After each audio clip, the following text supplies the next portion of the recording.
kan. Itu konsep, kalau kita tengok konsep perpaduan, kesepaduan dan penyatupaduan. Nampak macam sama tapi dia tak serupa. Kan, nampak macam sama tapi dia tidak serupa.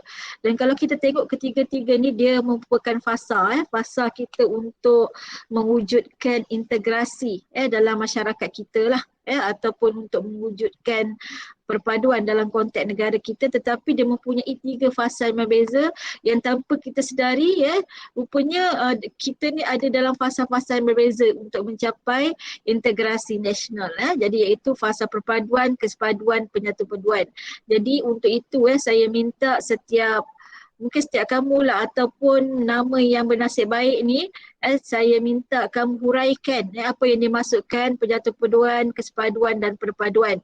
Dan selepas itu saya juga akan minta kita akan move tajuk lain lah, bukannya orang yang sama, tajuk yang sama tapi orang yang lain mungkin dia akan discuss part dari kesatuan ke perpaduan, sejarah mencari kesatuan, membina kesatuan berterusan mewujudkan tanpa integrasi, dan juga peristiwa 13 Mei lah kan. Dan ini merupakan intipati dalam kita membincangkan mengenai lapisan perpaduan dalam konteks masyarakat Malaysia.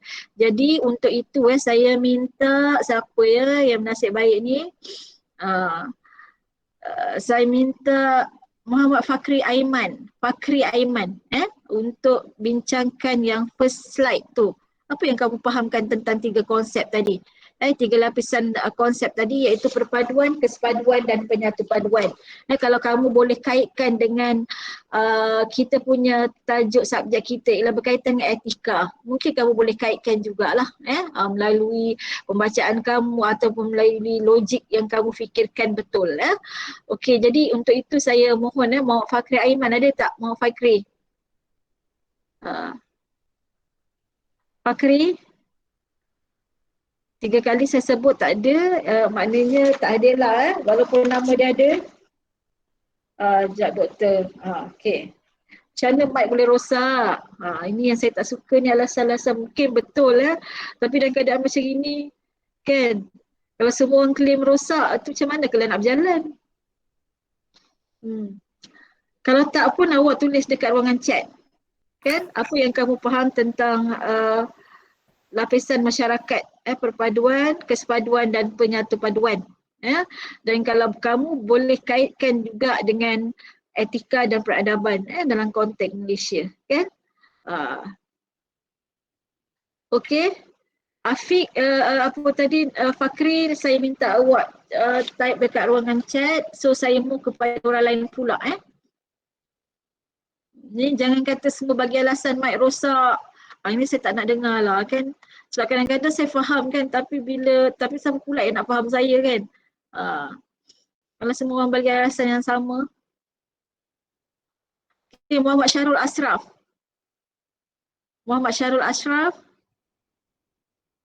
Ada Puan. Okey. Apa yang kamu faham tentang konsep ni?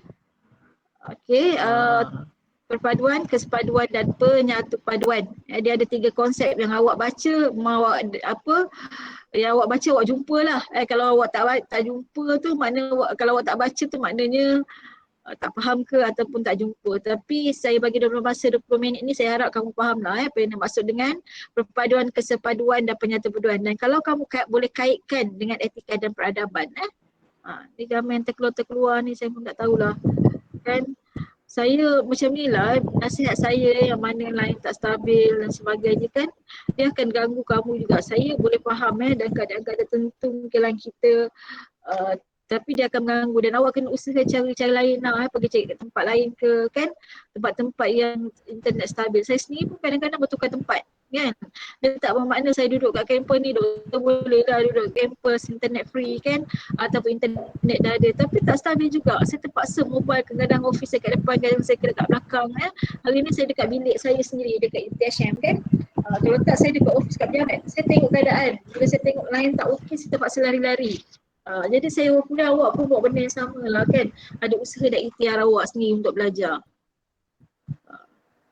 Okey, silakan Syarul Ashraf.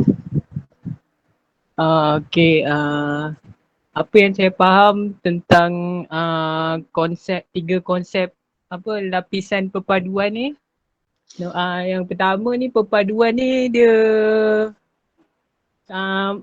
satu matlamat akhir yang negara kita idamkan. Bukan negara kita je tapi semua rakyat Malaysia yang idamkan. Maksud dia kat situ dari segi berbilang kaum,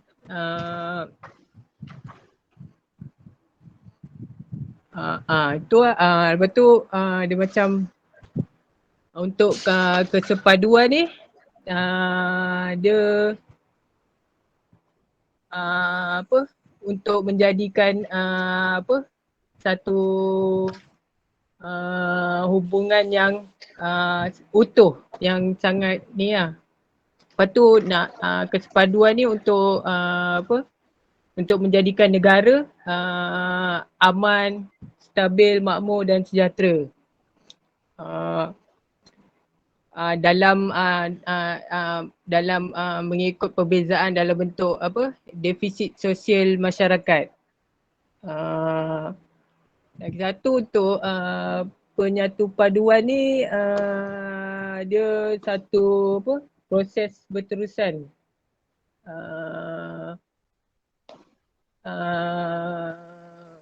Bagi semua lapisan masyarakat untuk menyelesaikan defisit sosial. Dari segi tawar-menawar, perundingan dan mediasi. Itu yang saya faham tentang 3 lapisan perpaduan. Okey, terima kasih Syarul Ashraf. Saya diam dulu. Sama. Kita dengar dulu pandangan orang lain. Apa pun saya ucapkan terima kasih lah pada Syarul Ashraf. Okey, mungkin ada yang nak volunteer kot. Ada yang nak volunteer tak? Kalau volunteer ni dia pada saya dia beranilah. Dia berani untuk volunteer. Tapi itulah, saya nak jumpa yang volunteer tu bukan mudah lah kan. Semuanya pakat senyap je. Macam saya kata lah, bila awak bagi idea, saya tak pernah kata saya marah ke apa dan sebagainya. At least awak bercakap kan. Subjek ni dia more kepada ni lah kemahiran insani, KI kan, communication skills. Dia bukan setakat konten. Konten tu perkara kedua. Yang pertama communication awak. Tapi kalau awak senyap, konten tak dapat, communication pun out. Jadi saya minta ni lah Muhammad Zul Hisham. Muhammad Zul Hisham. Ada orang volunteer, Miss? Saya Doktor. Okey, Muhammad Zul Hisham. 3 lapisan ya Doktor. Terangkan yang ni dulu. Okey, apa yang saya dapat daripada tiga lapisan perpaduan ni, dia terdapat perpaduan, kesepaduan dan penyatu paduan. Untuk perpaduan ni kita menyalakan hubungan erat atau toleransi yang diwujudkan secara sengaja dalam kalangan kaum atau etnik atau suatu bangsa tersebut untuk mencapai suatu matlamat. Lepas tu daripada perpaduan tu kita beralih kepada kesepaduan. Kesepaduan ni apabila dah jalin hubungan yang erat akan terbentuk keadaan yang aman, stabil, makmur dan sejahtera dalam satu komuniti atau satu hubungan tersebut. Apabila dah aman semua tu, kita beralih kepada penyatu paduan. Penyatu paduan ni maknanya next step lah, macam usaha yang berterusan untuk meningkatkan lagi usaha yang berterusan dalam semua lapisan masyarakat untuk selesaikan defisit sosial seperti macam tawar-menawar, mediasi. Mediasi ni macam proses penyelesaian macam ada suatu masalah dalam suatu kaum tu lah. Macam ada persengketaan apa, itu yang saya dapat lah. Okey, Rafiq Bujang awak nak cakap ke? Okey, tadi siapa yang cakap tadi? Saya nak. Tadi siapa yang cakap tadi? Yang sebelum tadi? Zulisham Ya saya. Okey, tak apa, terima kasih. Terima kasih banyak Saya dengar je dulu apa yang awak nak cakap. Okey, Rafiq pula. Bagi saya doktor, kesepaduan dan penyatu paduan ni dia macam ni, dia perpaduan ni benda yang utama target kita. Maksudnya okey, perpaduan ni nak negara aman apa semua kan. Macam mana kita nak dapatkan perpaduan tu? Kita kena ada kesepaduan. Maksudnya keadaan aman, stabil, makmur dan sejahtera. Kalau rakyat kita dapat stabilkan dengan cara terima antara satu sama lain punya culture apa semua. So kita dapat perpaduan ni. Lepas tu penyatu paduan ni macam mana kita nak capai kesepaduan tu. Dengan lebih detail lagi lah. So dengan cara dari segi peringkat lapisan masyarakat tu kena bekerjasama, kena saling memahami, baru kita dapat capai penyatu paduan tu. Bagi saya ni lah peringkat dia. Mula penyatu paduan, baru kita dapat kesepaduan, last kali kita dapat perpaduan negara yang berpaduan, bersepadu. Itu Okey, saja. maksudnya Rafiq, awak start maknanya perpaduan tu ialah yang kita punya paling tinggi lah kan? Ya. Yang Kalau kita bawah-bawah tu detail dia. Maknanya yang bawah tu penyatu paduan tu sebenarnya paling low kan? Kalau kita ada 3 peringkat, maknanya penyatu paduan tu sebenarnya level bawah. Kemudian kesepaduan tu level kedua dan perpaduan tu level ketiga. Itu yang awak maksudkan Rafiq? Maksud saya kalau kita nak capai kesepaduan, kita kena capai penyatu paduan dulu. Lepas tu kalau kita nak capai perpaduan, kita kena capai kesepaduan dulu. Jadi maknanya untuk capai perpaduan kena lalui kesepaduan penyatu paduan. Maksud awak gitu betul. ya? Okey, terima kasih Rafiq. Mungkin pandangan sisi lain pula saya tengok tapi nampak logik ya. Nampak dia menghampiri lah. Bila saya dengar awak discuss macam ini, mula-mula mungkin dia stuck kan, tapi lama-lama kelamaan bila orang masing-masing keluar idea, jadi dia makin lama makin nampak makin jelas jelas kefahaman kamu lah terhadap 3 konsep ni. Okay, jadi konsep ni sebenarnya adalah konsep integrasi ya. Mana perpaduan, kesepaduan, penyatuan. Perpaduan ni macam kawan semua cakap lah, perpaduan ni dia memang level yang kita nak capai, yang kita idam-idamkan. Okey, lagi seorang saya nak ni sebelum saya cuba rumuskan part ni dan kemudian kita move ke part yang lain. Okey, yang ni saya minta perempuan pula lah.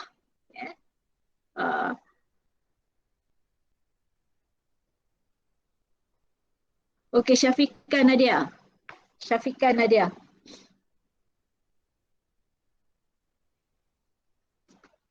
Syafiqah Nadia.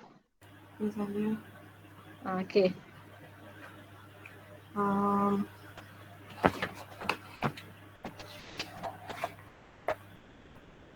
Perpaduan ni saya rasa proses yang menyatupadukan seluruh masyarakat dan negara supaya setiap anggota masyarakat tu dapat membentuk satu identiti dan nilai bersama. Lepas tu kesepaduan pula yang masyarakat etnik yang saling berhubung untuk membentuk satu identiti dengan saling berhubung dan memerlukan antara satu sama lain. Penyatu paduan pula proses untuk menyatu padukan masyarakat etnik daripada semua lapisan masyarakat.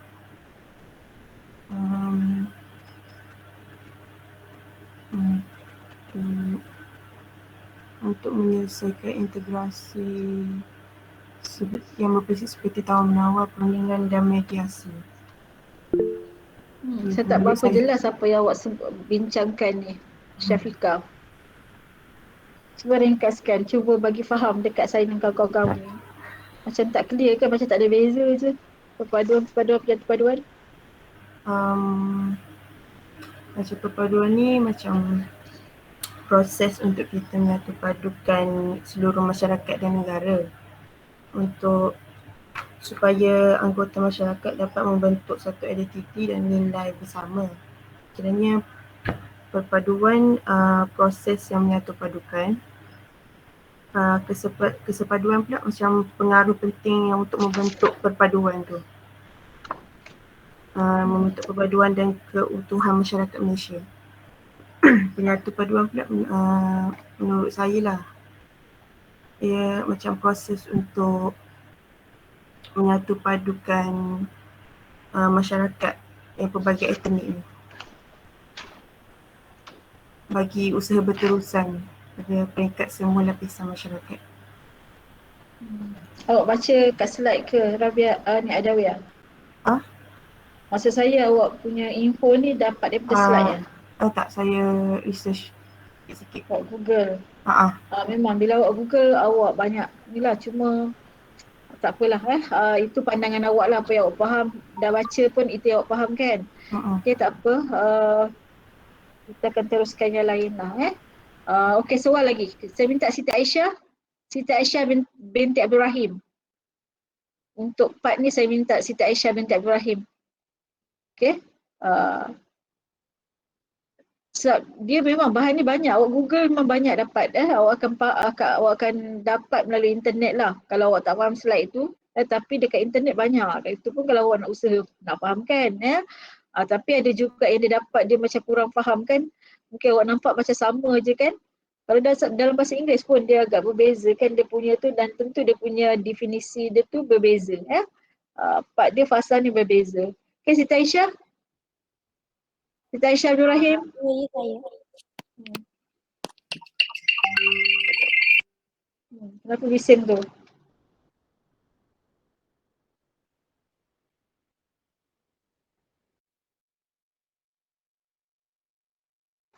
Okay, Siti Aisyah teruskan. Dengar tak? Dengar.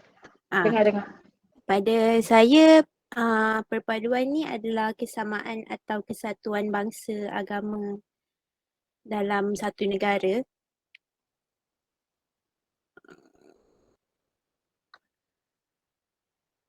Lepas tu penyatu paduan tu pula langkah yang diambil untuk mencapai kesepaduan tu. Dia macam bersifat berterusan dari semasa ke semasa sebab ada konflik sentiasa wujud dalam kepelbagaian masyarakat dalam sesebuah negara tu lah. Dan kesepaduan tu bila kita dapat keadaan yang aman dan makmur dan yang wujud dalam masyarakat yang terdiri daripada pelbagai bangsa dan kaum. Dia wujudnya kesepakatan sosial antara satu sama lain. Maksudnya masyarakat tu dah bersatu padu dalam pelbagai bangsa dan etnik. Faham tak? Lagi? Teruskan. Dah habis dah? Itu kesepaduan ke perpaduan? Apa dia? Kesepaduan tu apa? Perpaduan tu apa?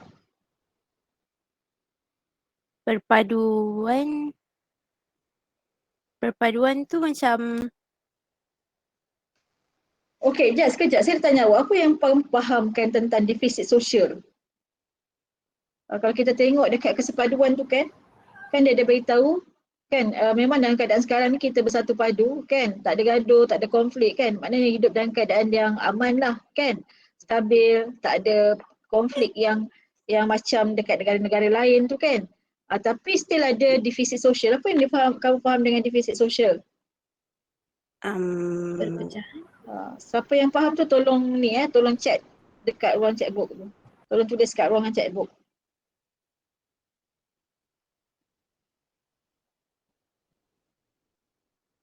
Tapi Aisyah kena jawab juga.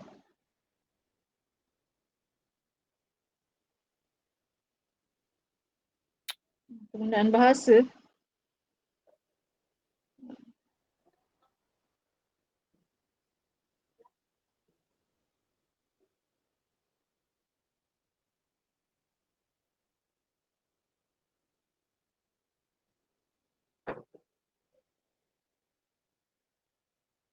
defisit sosial ni dia macam kekurangan dalam konteks sosial yang perlukan usaha penyatu paduan berterusan untuk Maksud dia apa contoh dia? Contohnya macam defisit sosial tu contoh dia apa?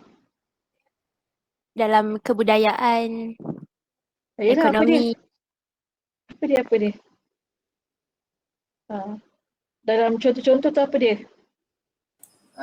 Dia macam cabaran, Doktor. Okey, cabaran, contoh cabaran. Cabaran dia dari bentuk perkauman, Okey. Cabaran sosial. Bahasa, agama, etika dengan budaya. Okey, itu dia punya divisi. Maknanya segala benda yang berlainan dalam sosial macam budaya. Okey, itu divisi sosial, pekerjaan kawasan dan sebagainya. Okey, itu betul maksud dia. Sebab bila awak jelaskan, bila nak explain tanpa awak faham macam susah kan. Nak tegang dia macam tersangkut-sangkut kat situ je, dia tak pusing. Kalau tengok Hamis tadi, yang kawan kamu pun tadi pun betul lah. Maknanya divisi sosial ni kekurangan kan. Kekurangan yang boleh, kalau kita tak jaga, boleh menyebabkan berlakunya apa dia? Perpecahan di antara kaum. Kalau kita tengok dekat ruang chat box ni, Hamis cakap, Hamis benda yang berlainan dalam sosial macam budaya, agama, pekerjaan, kawasan dan macam-macam lagi lah. Maknanya divisi sosial tu sesuatu yang berbeza, sesuatu berbeza ataupun sesuatu yang kurang, yang tak sama kan.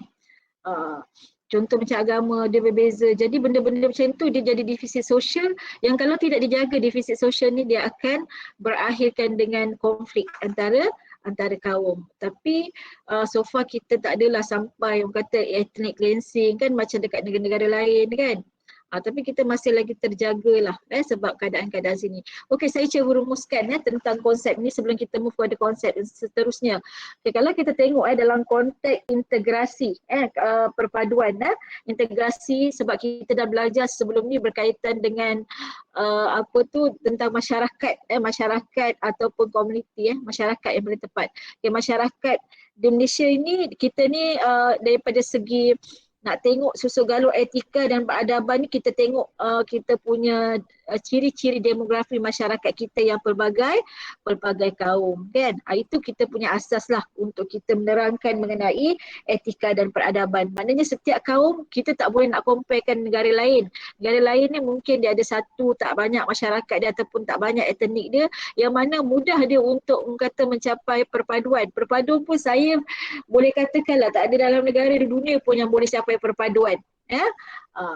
Tak ada dalam negara di dunia pun yang boleh capai perpaduan. Walaupun dalam konteks negara tu dia mungkin mempunyai satu dua je etnik dia. Tapi tidak mungkin. Cuma peratusan ataupun ketinggian mana-mana negara yang mempunyai satu ataupun dua etnik tak macam kita rencam, mungkin dia lebih tinggilah berbanding dengan negara-negara seperti kita. Okey, kalau kita tengok tiga fasa ni, ini kalau kita fasa yang menjelaskan tentang konteks tentang konteks integrasi dalam konteks masyarakat negara kita.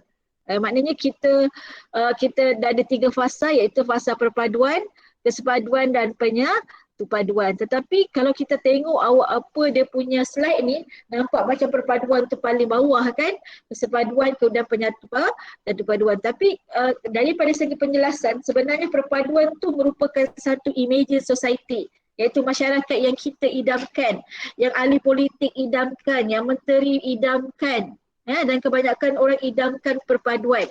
Apa yang dimaksudkan dengan perpaduan? Kan?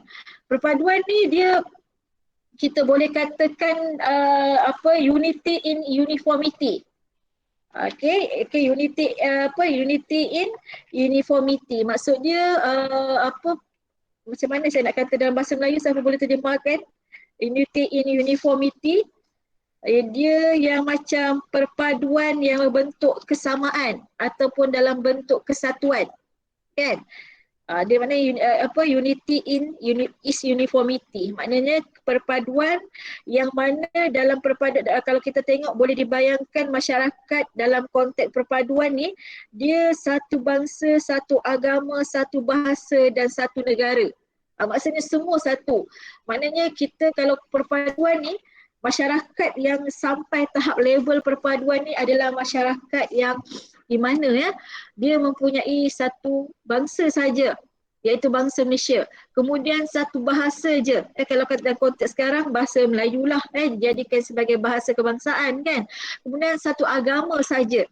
mungkin agama Islam sebagai agama persekutuan, dan juga ataupun mungkin satu bangsa saja. Bangsa tu dia tak ada lagi bangsa Melayu, Cina, India, Kadazan, Bidayuh dan sebagainya. Tapi awak rasa benda tu boleh capai ke tidak?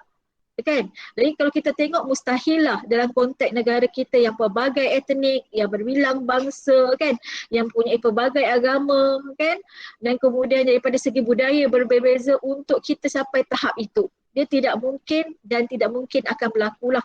Kalau kita tengok negara lain pun, kalau tengok definisi perpaduan ni tidak mungkin akan berlaku dalam konteks negara lain. Mungkin dari segi ketertinggian untuk capai tu mungkin advance bagaimana negara yang tak rencang macam kita. So kita panggil perpaduan ni emerging society, iaitu sebuah masyarakat yang kita nak satu bentuk masyarakat yang sempurna sifatnya. Ataupun kita panggil sebagai perpaduan ni sebagai national of intent. National of intent ni adalah idaman ahli politik, idaman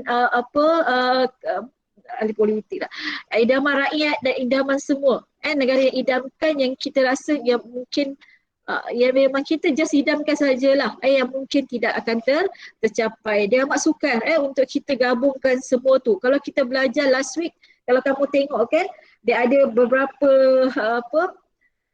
minggu lepas kita belajar yang ada asimilasi kan, betul tak? Asimilasi, amalgamasi, dia ada lagi fasa-fasa dia kan, dia ada macam dia punya step-step dia tu.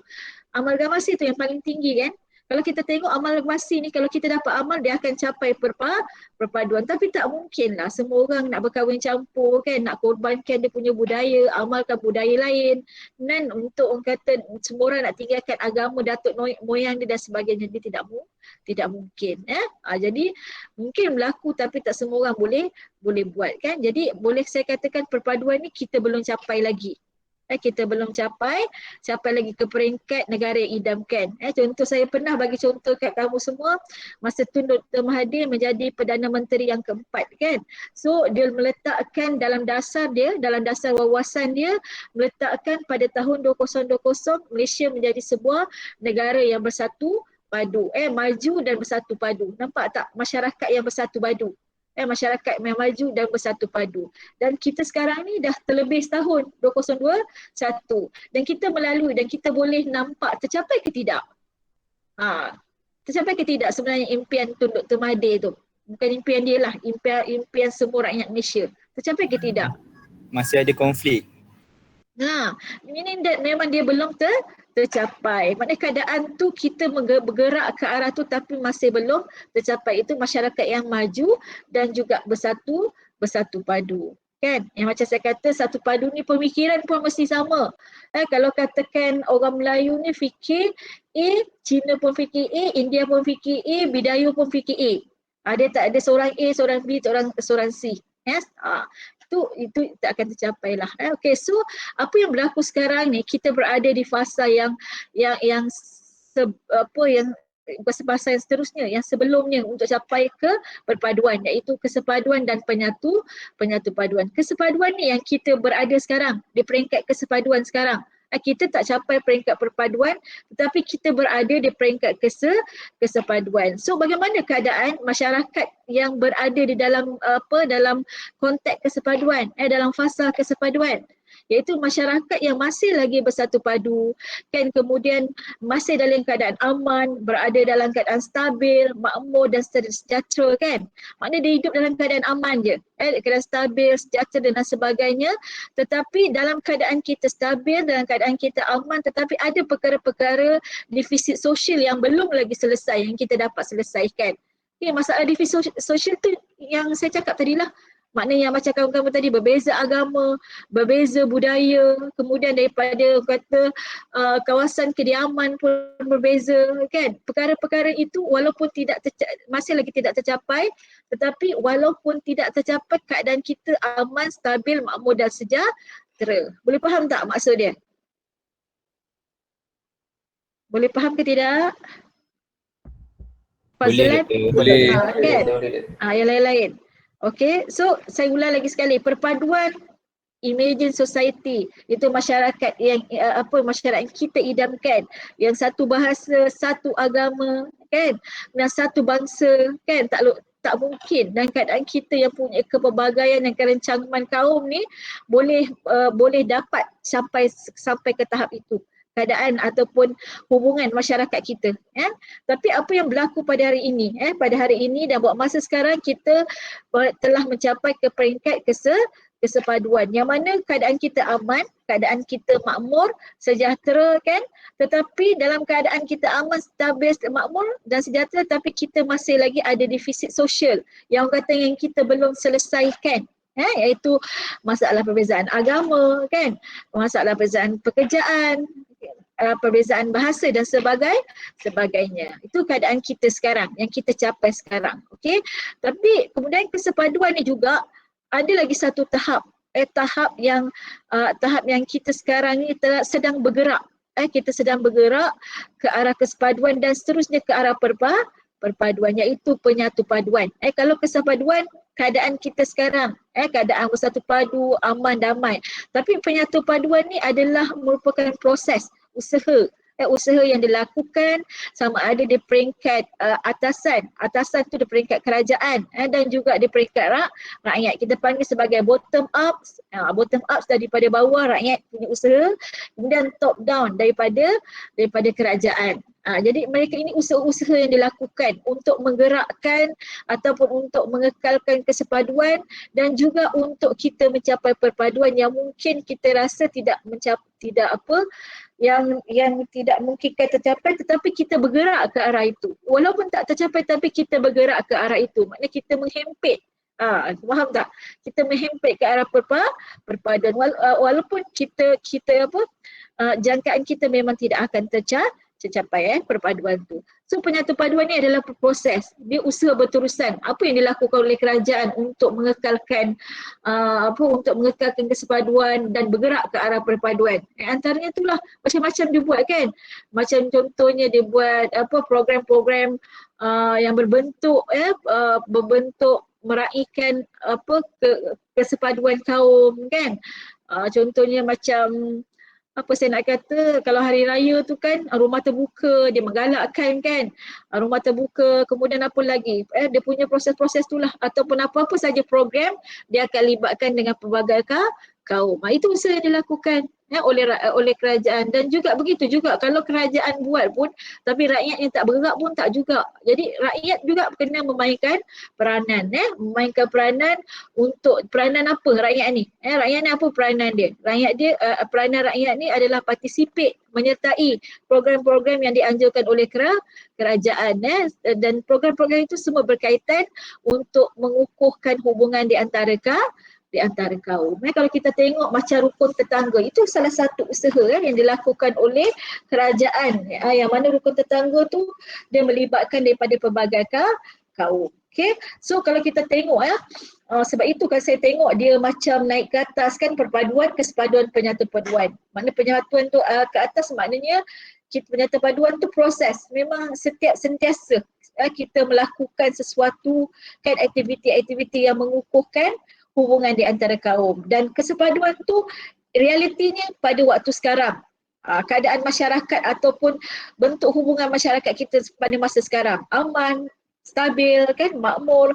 Tapi dalam masa dia aman, stabil, tapi kita masih lagi ada defisit sosial yang kita tengah usahakan ataupun kita belum dapat selesaikan lagi. Dan perpaduan ni saya kata emerging society, masyarakat yang kita idamkan, yang sempurna, yang mungkin kita tidak akan dapat capaikan sampai bila-bila. Kalau kita tengok macam New Zealand kan, kita kagumkan New Zealand.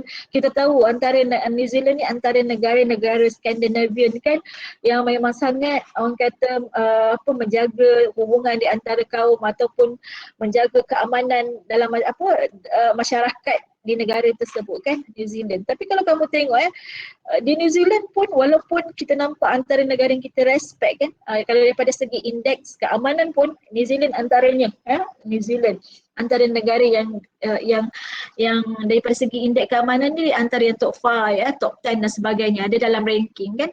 Tapi dalam masa yang sama pun ada juga berlaku perkara-perkara yang macam kalau kamu ingatlah ada satu peristiwa yang melibatkan pembunuhan dekat masjid kan. Yang kena tembak, ada kan dengar kan? pernah tengok kan kat TV? Pernah tengok. Ada. Tahu kan?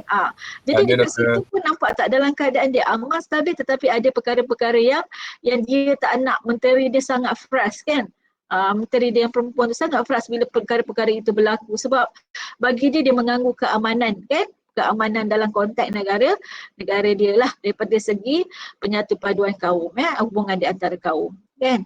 Okay, so kamu faham kan apa yang dimaksudkan perpaduan, kesepaduan dan penyatu paduan. So kita the next slide tu pula saya minta siapa yang explain kan. Okay, yang ini saya minta okay, dari kesatuan ke perpaduan. Kan kalau kita tengok slide kat sini, so kita nak ukur dia punya tahap perpaduan kan, perpaduan dalam kepelbagaian. Maksud perpaduan ni kita mencari perpaduan dalam konteks negara kita yang rencam sifatnya daripada segi etnik kan. So yang ni kita akan bergerak daripada kesatuan, sejarah mencari kesatuan, kemudian membina kesatuan berterusan, kemudian peristiwa 13 Mei lah, bila kita dah bentuk kesatuan, kemudian bila berlaku peristiwa 13 Mei, jadi dia telah orang kata menghancurkan kesatuan tu lah.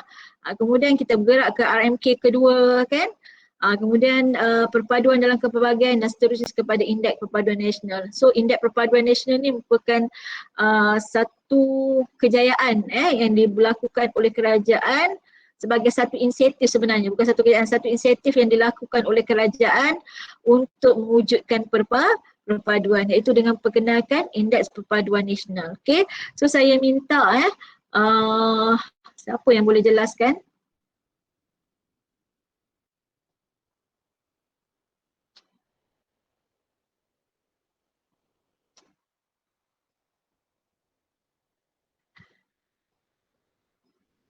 Muhammad Hamsyari. Muhammad Hamsyari. Ya, saya. Okey, cuba explainkan graf ni. Macam mana daripada kesatuan ke arah maknanya kesatuan, ya kan?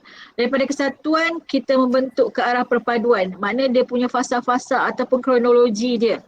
Kalau kita tengok sejarah mencari kesatuan ni, dia bermula masa sama ada selepas merdeka ataupun sebelum merdeka lah. Kalau kamu tengok slide yang sebelum tu, dia ada cerita lah kan. Yang ni, sejarah mencari kesatuan. Kalau kamu boleh faham, cuba awak jelaskan pada saya lah dan kawan-kawan yang lain. Kan? Ada pun dia punya explanation ni. Cuma saya nak tengok sejauh mana awak faham tentang konsep ataupun tentang dia punya kronologi. Dia start daripada sejarah mencari kesatuan dan melalui berpuasa dan akhirnya terbentuknya apa tadi, indeks tadi perpaduan. Kita boleh capai indeks perpaduan lah, perpaduannya belum capai. Tapi indeks tu pun merupakan satu benchmark yang kita mengarah ke arah perpaduan. Okay, so silakan. Hello, boleh dengar? Okay, daripada apa yang saya faham lah tentang sejarah mencari kesatuan ni, apa ni, dia kata yang Malaysia ni atau sebelum ni Malaya ibarat semacam jigsaw puzzle. Sebab Malaysia ataupun Malaya ni dulu terikat dengan macam-macam punya negara kita, termasuk dalam Siam, Belanda, Britain yang ada penjajah daripada negara-negara lain. Lepas tu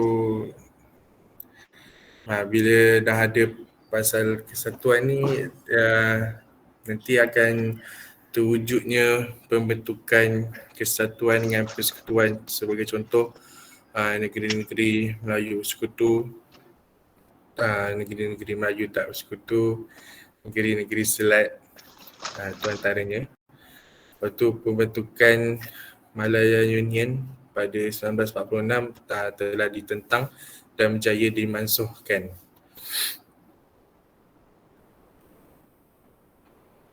Okay, lagi? Persekutuan Tanah Melayu 1948 diadakan dekat semua negeri di Malaya. So kita dah macam boleh kata macam bersatu lah. Sebab semua negeri kat Malaya dah jadi Persekutuan Tanah Melayu. Dan kat situ kita dapat kemerdekaan kita pada 1957. Itu menunjukkan satu mercu kesatuan kita. So Persatuan Malaysia 1993 kita dapat meluaskan kesatuan kat Semenanjung, Sabah dan Sarawak. Okey, so apa yang inti parti sebenarnya nak mencari kesatuan tu? Kalau awak boleh ringkaskanlah. Maknanya adakah kita ni sebenarnya mencapai kesatuan ni kalau start daripada sebelum masa era penjajahan, benda tu tak tercapai lagi kesatuan kan. Maknanya kita mengarah kepada kesatuan dan kesatuan itu berjaya dibentuk bila kita mencapai kemerdekaan 1957. Betul ke gitu?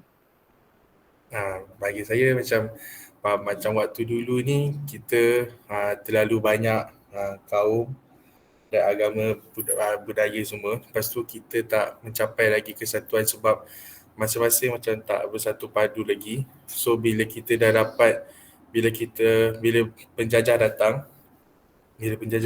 lepas tu dia buat Malaya Union semua, lepas tu kita dah ada rasa macam mana cakap, dia dah ada rasa macam lawan macam tu lah. Kita perlu lawan dan kat situ wujudnya satu sikap bersatu padu, satu sikap kerjasama antara semua rakyat. Dan bila dah dapat kemerdekaan tu, rasa untuk kekalkan keamanan ni, untuk bersatu padu ni, rasa macam mana cakap, dia ada rasa untuk ni lah, perasaan untuk kekalkan kemerdekaan ni. So kat situ wujud perpaduan lah pada pendapat saya. Okey, itu Ham Syari lah dia punya penerangan dia tentang kesatuan. Tapi pada saya sejarah mencari kesatuan ni sebenarnya maksud kesatuan tu bukan membentuk negara kesatuan, bukan kita membentuk Melayu, tetapi bagaimana kesatuan tu sebenarnya kesatuan dalam konteks ni dia merujuk bagaimana masyarakat di tanah Melayu tu bersatu padu kan. Bersatu padu melalui orang kata bersatu padu bila kita nak capai kemerdekaan. Kan, bila kita kemerdekaan tu dia punya climax sebenarnya untuk kita kat situ dia kata membentuk kesatuan, kan. Maknanya kalau kita ingin mencapai kemerdekaan ni dia memang usaha pelbagai pihak kan. So kesatuan kat sini dia bukan dalam konteks rujuk kepada sistem kan, tapi kesatuan ni dia lebih merujuk kepada gabungan ataupun cantuman daripada sudut kepelbagaian kaum dan juga kepelbagaian kawasan. Betul tak? Masuk dia kat situ. Dia bukan rujuk sistem kan. Sistem kesatuan kepersatuan tidak. Dia merujuk kepada percantuman ataupun gabungan dia sedap gabungan kot. Gabungan masyarakat kan untuk capai kemerdekaan kan. Penyatu paduan masyarakat. Kemudian juga dia rujuk kepada kawasan. Kawasan kalau kita tengok dalam konteks awal-awal dulu kan sebelum British datang, memanglah betul lah dia kata kan, sebab negeri-negeri kat Malaya ni dia macam ada tuan-tuan dia sendiri kan. Ada yang bertuankan Siam, ada yang bertuankan Belanda dan ada juga di bawah Britain kan, macam Siam macam di utara kan, macam kat negeri Kelantan, Terengganu semua tu kan, Perlis kan, Kedah itu memang di bawah naungan Siam. Kemudian Belanda pula Belanda Melaka kan. Kemudian Britain pun sama Britain dia ada negeri Selat, negeri Melayu bersekutu dan negeri Melayu tidak bersekutu. Maknanya dia tidak bergabung ketika itu. Masing-masing dia ada dia punya tuan dia sendiri. Maksud saya tuan penjajah kan yang menjajah kawasan itu kan. Okey, so dan akhirnya kalau kita tengok dia punya perjalanan bagaimana kita nak membentuk masyarakat kita, nak menyatu padukan masyarakat kita, akhirnya dia tercapai bila kita nak mencapai kemerdekaan. Sebab semua orang tahu kan bila mencapai kemerdekaan dia bukan hasil usaha daripada orang Melayu sahaja. Mungkin orang Melayu pun berusaha kan, tetapi kalau kamu tengok masa kita nak capai kemerdekaan kan, masa tu Tengku Abdul Rahman dia mau minta daripada Britain untuk kita lepaskan tanah Melayu ni menjadi tanah yang merdeka kan. Jadi syarat yang dikenakan oleh Britain ni senang je. Dia kata nak merdeka boleh, tetapi dengan syarat ketiga-tiga kaum Cina, Melayu dan India mesti bersatu padu. Itu yang dia kata mengarah ke arah kesatuan. Maknanya kesatuan tu wujud dan klimaks dia masa kita mencapai kemerdekaan. Itu pun British kan, sebab British memang dia nak lepaskan pun kan. Sebab masa tu memang dah diminta ataupun PBB, Persatuan Bangsa-Bangsa Bersatu, memang dia dah minta mana-mana negara kuasa besar yang menjajah ni lepaskan negara-negara yang dijajah. So jadi sebagai satu persediaan tu untuk melepaskan tanah Melayu, dan kebetulan pula Tengku Abdul Rahman kan dan beberapa orang nasionalis kan minta supaya tanah Melayu ni dilepaskan, dimerdekakan. Jadi British dia bagi syarat, boleh nak bagi kemerdekaan tapi kena buktikan kepada British supaya setiap kaum ni mesti bersatu padu. Jadi baru dia boleh lepaskan. Mungkin British yakin untuk beri kemerdekaan sekiranya kesemua kaum itu bersatu padu. Sebab asalnya dulu kita tak boleh nak katakanlah pada saya apa yang berlaku pada hari ini kan, kita hari ini memang kita nampak kita bersatu padu kan, tapi garis-garis jurang tu masih ada sedikit lagi lah. Walaupun sebenarnya dia semakin rapat kan, masih ada sikit. Tapi garis-garis itu, jurang-jurang itu sebenarnya dia terhasil dalam masa kita di era sebelum kita merdeka, iaitu di era penjajahan dan di era sebelum penjajahan dan sebagainya kan. Kalau kita tengok sebelum British datang, keadaan di tanah Melayu begitulah. Maknanya negeri-negeri itu dia ada dia punya owner-owner dia kan. Macam saya kata Kedah kan, macam Kedah, Terengganu, kemudian Terengganu, Kelantan tu semua ada bawah Siam. Kemudian di bawah Belanda pula Melaka kan, kemudian Britain pula dia ada negeri-negeri Selat, kemudian dia ada negeri Melayu bersekutu kan, dan juga dia ada juga negeri-negeri Melayu tidak bersekutu. Jadi benda tu divide, dia berpecah berdasarkan kepada lokasi-lokasi yang mereka kuasai, mereka jajah. Jadi keadaan-keadaan itu sebenarnya bukan setakat memecah belahkan lokasi, memecahkan belahkan negeri, tetapi sebenarnya memecah belahkan masyarakat. Jadi kita bergerak ke arah, dan akhirnya kita bergerak ke arah kesatuan, dan kesatuan tu klimaksnya dicapai bila kita mencapai kemerdekaan. Apabila kita berjaya membuktikan kepada Britain yang kita pada ketika itu semenanjung saja kan, yang terdiri daripada 3 kaum utama Cina, Melayu, India boleh bersatu padu dan boleh berusaha untuk kita mencapai perpaduan dan mencapai kemerdekaan, dan nak buktikan kepada Britain yang kita boleh mentadbir negara kita sendiri. Itu maksud dia kesatuan kan. Kemudian kesatuan itu pula diperluaskan lagi pada tahun 1963 kan, apabila kita menyaksikan Sabah Sarawak masuk di dalam Malaysia, dalam gabungan Malaysia. Jadi benda tu memang dah ke arah. Kalau asalnya dulu, bahkan ni saya setujulah sangat dia guna jigsaw puzzle ni kan. Ni sikit-sikit lama-lama dia akan bersatu padu kan. Dan klimaknya lah masa capai kemerdekaan, dan kemudian diperluaskan lagi masa kita mencapai penubuhan Malaysia maknanya penubuhan Malaysia ditubuhkan. Okey, itu sejarah mencari kesatuan. Okey, so yang membina kesatuan, bila kita dah cari kesatuan dan kita dah dapat kesatuan masa kita merdeka kan, kesatuan tu kita jangan rujuk pada sistem macam saya kata, tapi kita merujuk kepada kerjasama di antara kaum atau hubungan yang baiklah di antara kaum. So yang keduanya ialah membina kesatuan berterusan melalui mewujudkan tapak integrasi. Okay, so saya minta siapa boleh bantu saya? Okey, saya nak Louis Tang. Betul tak saya sebut ni? Louis Tang? Ada tak ada? Saya sebut 3 kali. Okay. Saya sebut 3 kali je. 3 kali tak ada. Saya anggap tak ada lah. Okey, silakan. Boleh tak explainkan membina kesatuan berterusan mewujudkan tapak integrasi? Maknanya tadi sebelum tadi kita mengarah, kemudian kita membina kesatuan ataupun mewujudkan tapak integrasi.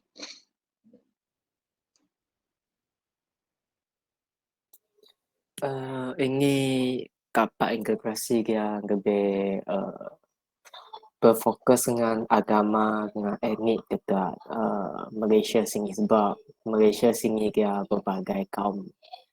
So dia kena membina ini macam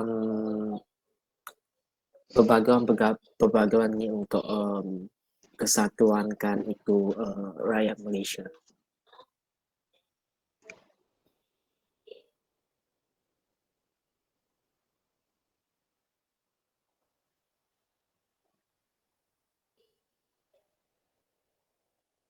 Okey lagi? Contoh dia ada bagi dalam slide yang dinyatakan. Contoh dia ada adakan perlembagaan 1957. Lepas tu ada pilihan raya dengan macam simbol struktur kesatuan lah. Macam Agong, Kagu Negaraku dengan bendera untuk negara Malaysia. Okey. So yang apa namanya, nak panggil awak apa, Louis ke Tang? Macam mana saya sebut, saya salah sebut Louis. Louis. Okey Louis. So dia punya gist apa dia untuk dalam slide ni?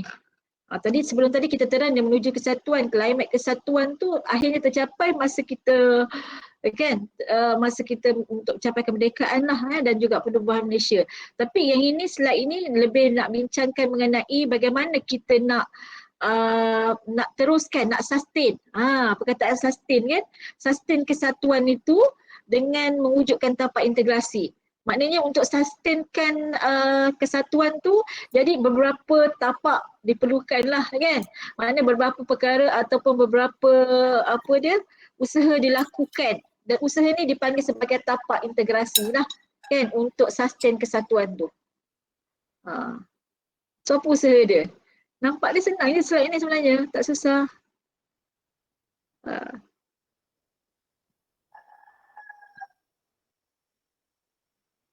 Kan?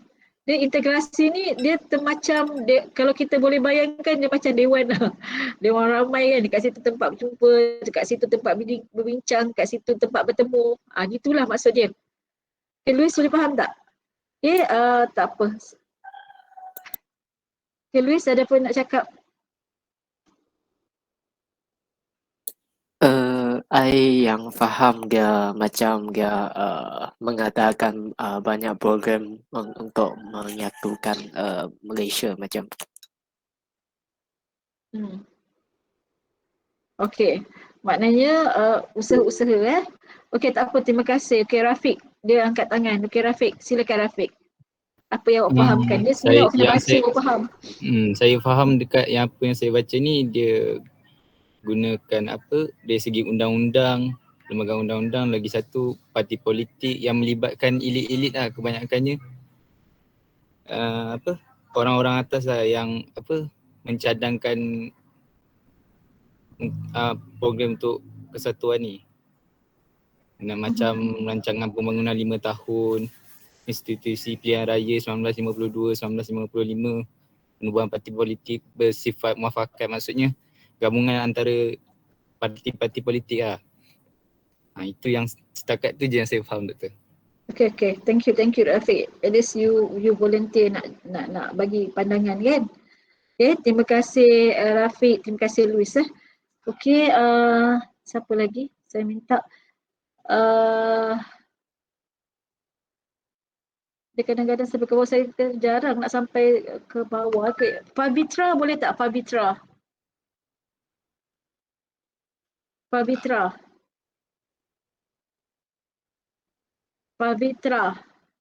Ada ke tak ada? Tak ada Pavitra. Okay, tak ada. Saya akan check lah attendance dia. Dia tak menyawat, maknanya saya tak tahu. Kalau awak ada masalah dekat ruangan chat awak boleh beritahulah kan. Tapi ni macam tak ada respon, saya anggap pelajar ni hadir tapi bukan hadir. Dia slide tapi tak tahu dari mana. Dan saya declare sebagai absent lah.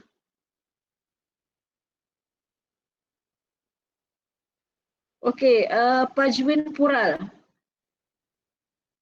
Okey, ada. Puan. Okay, cuba explainkan. Okey, membina kesatuan. So, apa yang saya faham tu,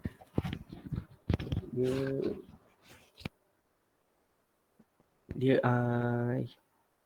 yang menemukan tu ada etnik, agama, parti politik, NGO, masyarakat sivil dan yang macam orang yang elit-elit atasan tu.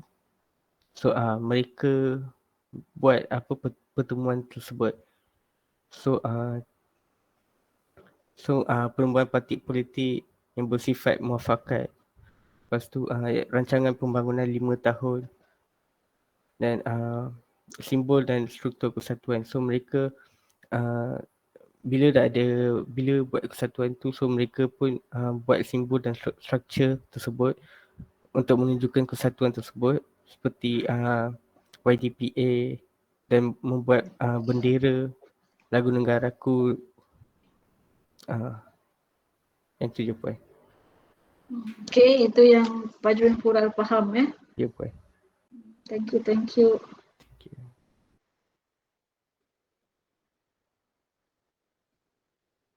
Okay, Muhammad Safi Azri. Muhammad Safi Azri. Ya, saya Okay, silakan. bagi pendapat saya ni yang saya faham kan. Apabila kita sudah dapat kesatuan, dengar apa? Dengar. Saya dengar bunyi ayam lagi. Apabila kita dah dapat kemerdekaan, merdeka, jadi kita dah bersatu kan. Jadi macam mana kita nak membina kesatuan tu, kita perlukan tapak yang kukuh untuk membina kesatuan tu. Jadi dengan itu wujudlah tapak integrasi. Dengan tapak integrasi tu dia dapatlah membina ruang dan titik pertemuan antara kelompok strategik di Malaysia, iaitu etnik, agama, parti politik, NGO dan masyarakat sivil. Dan dalam contoh membina kesatuan ni, dia tertubuhlah pelbagai badan-badan politik kan, seperti pimpinan elit kaum-kaum, penubuhan parti politik bersifat muafakat dan institusi pilihan raya dan lain-lain lagi kan. Jadi itu yang saya faham. Itu yang faham banyak tak faham Bukan tak faham, mungkin ringkas sangat kot. Okay, Nazif Rosli. Doktor, saya di sini, minta maaf tadi saya pergi tandas. Okay, Pavitra, sila ni. Ni doktor. Okay, apa yang awak faham tu? Untuk membina kesatuan tu, mereka mewujudkan tapak integrasi. So dalam tapak integrasi tu, titik pertemuan antara kelompok strategi di Malaysia iaitu seperti etnik, agama, parti politik dan NGO. Selain daripada itu, komunikasi, hiasan komuniti, pertubuhan parti politik dan institusi pilihan raya. Tak. So okay, Pavitra, saya bukan suruh baca. Apa yang awak faham tentang usaha ini, membina kesatuan? Maknanya saya dah banyak kali dah cakap ni. Okay, nak sustain kesatuan tu kan, jadi kerajaan dia bina tapak integrasi. Itu maksud dia. Kan? Tapak integrasi ni apa? Tapak integrasi ni macam di dalam slide itulah. Dia macam tapak kan, platform ataupun medium integrasi. Medium integrasi ni, kalau medium kita tahu kan satu tempat kan, ataupun satu ruang, ruang tu tak semestinya macam dewan dan sebagainya kan, yang boleh orang kata mempertemukan pelbagai etnik, pelbagai agama, parti politik, NGO dan seterusnya lah. Okay, so saya nak awak explain kan apa yang dimaksudkan dengan dalam slide ni. Saya dah uraikan kan, pada sisi awak pula. Apa dia?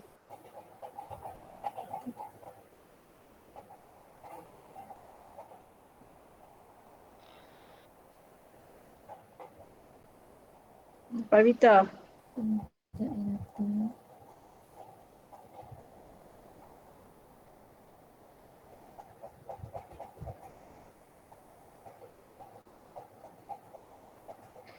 Okey, Pavita ada? Tak sure lagi dah. Buat baca semua boleh baca.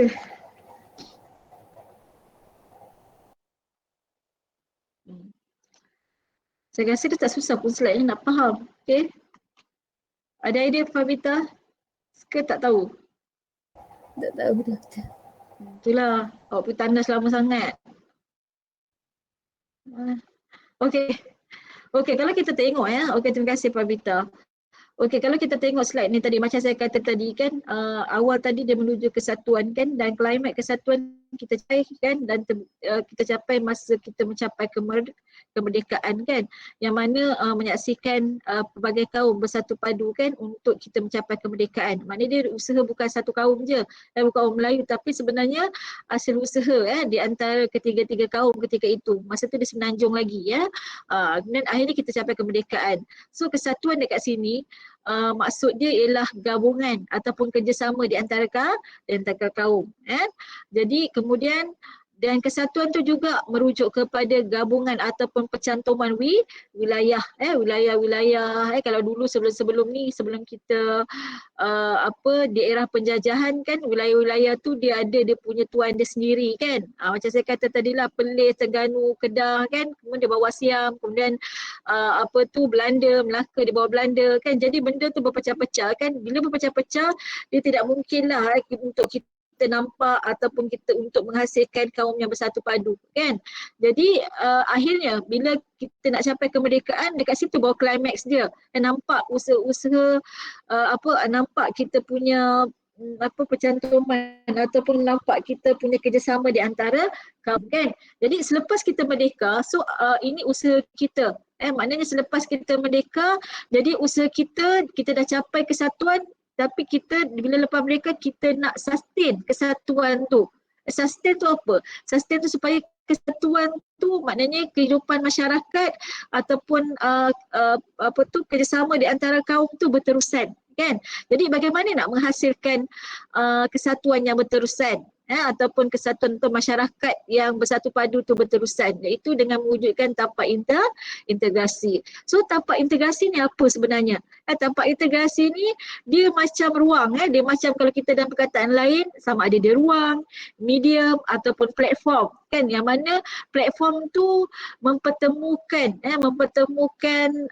pelbagai etnik, kemudian pelbagai agama, parti politik dan lain-lain lah untuk mereka ni kata mewujudkan aktiviti-aktiviti ke arah penyatu paduan ataupun ke arah kesatuan tadi kan. So antara usaha-usaha yang orang kata menjadi platform ataupun yang antara usaha-usaha yang mengisi tapak integrasi tu kan. Ni antaranya itulah membentuk community liaison committee. Community liaison committee. Yang ni awak CLC ataupun CLC ni mungkin awak dah tahu sebenarnya CLC ni. CLC ni diwujud masa sebelum kita mencapai kemerdekaan kan, yang macam saya kata tadi British dia bagi kata dua ataupun dia bagi syarat untuk kita capai kemerdekaan. Jadi syarat dia adalah supaya ketiga-tiga kaum tu bersatu padu. So untuk buktikan yang kita ni mampu bersatu padu tadi, maka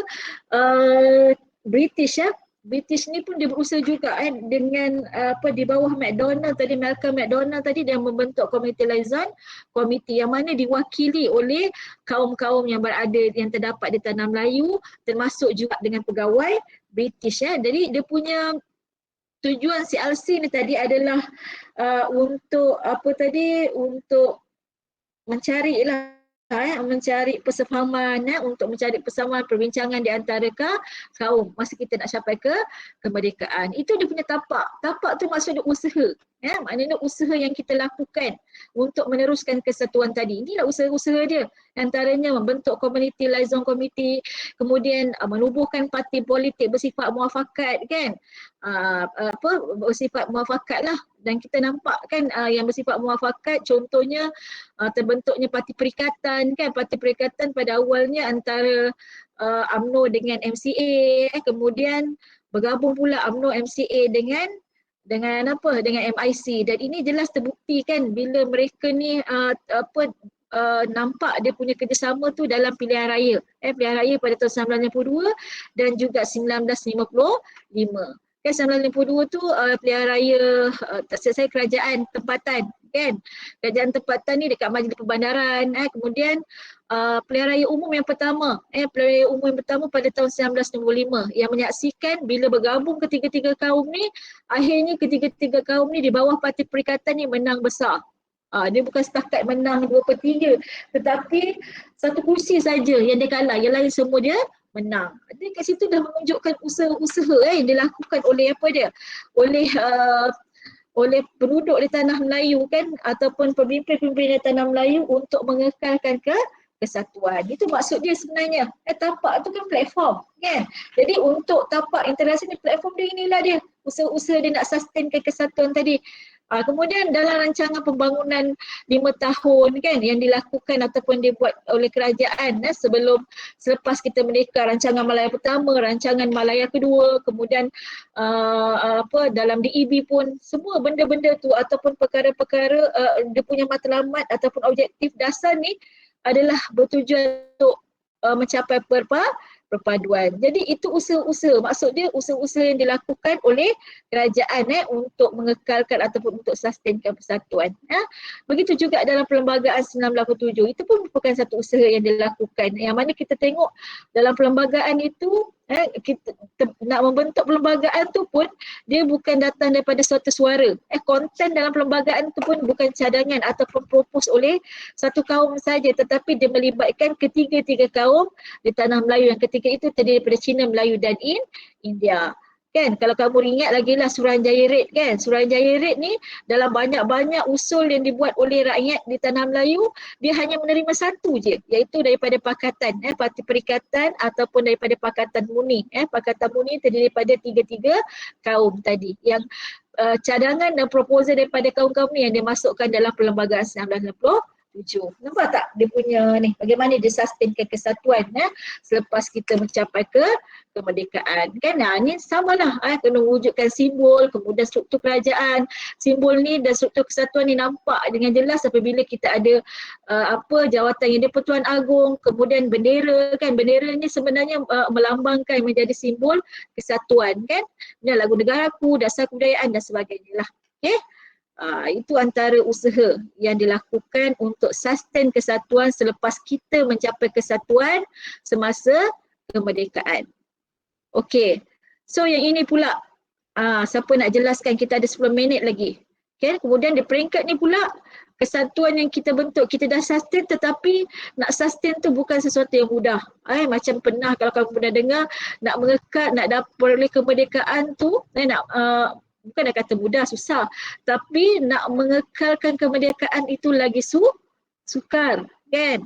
Samalah juga nak capai kesatuan tu susah. Tapi untuk mengekal kesatuan tu untuk sustainkan kesatuan tu lagi sukar. Ini bila lagi sukar, dia ada up and down lah. Dan antaranya perkara-perkara yang boleh orang kata meruntuhkan sustainable kita kan, kesatuan usaha-usaha kita laku ni lah berlakunya peristiwa 13 Mei 1969 kan. Jadi kesatuan yang kita bentuk, kita dah hampa cantikkan, dah ada siap ada platform nak usaha-usaha dilakukan, akhirnya tergelincir juga kan. Kesatuan terpecah juga bila berlakunya peristiwa 13 Mei 1969 kan. Jadi pada saya 13 Mei ni dia merupakan konflik kan, konflik yang berlaku di antara kaum Cina dan juga kaum Melayu lah ketika itu, disebabkan oleh politik kan masa tu kan. Dia ada 1969 ni dia ada ni pilihan raya, pilihan raya, dan ketika itu juga berlaku kegawatan ekonomi dan faktor-faktor itu yang menyebabkan hubungan di antara kaum masa ketika itu tak berapa nak cantik pada ketika tu, tak berapa nak cantik kan. Dan peristiwa 13 ni bukanlah kita nak mengungkit ataupun nak memecah, kita nak ingatkan kembali, ingatkan kembali tu bukan tujuannya untuk memecah belahkan kaum kan, tapi kita ingat sebagai satu pengajaran pada kita kan, supaya peristiwa ini tidak berulang lagi. Jadi peristiwa ni yang jadikan satu peristiwa hitam yang mana kita dah usaha yang kita lakukan selama bertahun-tahun tu dia tergelincir sedikit bila berlakunya peristiwa 13 Mei. Okey, so Daripada situ kan kesatuan tu akhirnya ditukarkan kepada perpaduan. Nampak tak? Ini dia punya turning point dia. Bila kesatuan itu ditukarkan kepada perpaduan. Jadi kemudian kesatuan dalam kepelbagaian tak digunakan lagi. Yang ada ialah perpaduan dalam kepelbagaian. Mungkin dia akan pening dengan kepala awak lah kan. Yang penting sebelum 13 Mei kesatuan, tetapi selepas 13 Mei ialah perpaduan. Perpaduan dalam kepelbagaian. Boleh faham tak setakat ni? Boleh. Okay. Ini yang saya nak jelaskan. Nak jelaskan. Dia punya, awak kena tahu dia punya timeline dia tu kat mana. Kan? Kalau kesatuan tadi, kemuncak kesatuan masa kita merdeka kan? Itu kemuncak kemerdekaan. Tapi kemudian kita nak sustain kan. Bila sustain tu kita perlu ada platform ataupun dikenali sebagai tapak integrasi. Itu daripada segi bahasa. Dia sebenarnya tapak tu. Kan? Tapi sebenarnya usaha kita nak mengekalkan kesatuan kan. Tapi usaha ni macam saya kata, nak mengekalkan usaha ni, nak mengekalkan kesatuan ni bukan sesuatu yang mudah kan. Dan dia ada satu ketika benda tu akan jadi down, akan jadi pecah lah, putus kan. Jadi peristiwa 13 Mei ni lah. Dan 13 Mei ni turning point ataupun timeline juga perubahan daripada perpaduan perubahan daripada kesatuan saya dah terbalik dah. Daripada kesatuan, perpaduan tu menggantikan kesatuan. Maknanya kita selepas 13 Mei, term perpaduan yang muncul. Iaitu perpaduan dalam kepelbagaian. Bukan lagi kesatuan dalam kepelbagaian. Maksud kesatuan dalam kepelbagaian ni, dia pelbagai etnik kan. Dia bersatu padu, tetapi yang ni perpaduan dalam kepelbagaian selepas 13 Mei. Saya ingat kita stop sampai situ dululah. InsyaAllah nanti kita akan sambung lagi minggu hadapan. Okay, ada apa-apa nak tanya tak? Sebelum kita stop kita punya kelas. Kalau tak ada, mana-mana attendance yang tak update yang dia tak boleh scan, boleh update kat dalam WhatsApp group. Nanti saya akan update secara ni lah, manual lah. Dan awak jangan risau lah, sebenarnya memang banyak kes, bukan awak je, section-section lain pun sama. Bila dia guna QR code kan, QR code dia macam kat saya okey, tapi dekat awak macam tak update kan. Tapi don't worry, as long as saya nampak kan awak punya attendance tu semua hadir, jangan risaulah. Maknanya saya tak akan bagi surat amaran ke apa dan sebagainya. Jangan risau. Dia kalau saya bagi surat amaran tu, itu dah kes berat lah tu kan. Tapi saya tak boleh lah nak simply bagi surat amaran dan sebagainya kan. Saya kira siasat lah apa hal kan. Okay, alright. So as long as saya punya dekat site saya, awak punya attendance update, awak jangan risau sangat lah. Okay, sekian, terima kasih. Assalamualaikum warahmatullahi wabarakatuh. Waalaikumsalam. Waalaikumsalam warahmatullahi wabarakatuh. Sama, saya dulu. Terima kasih doktor. Sama-sama.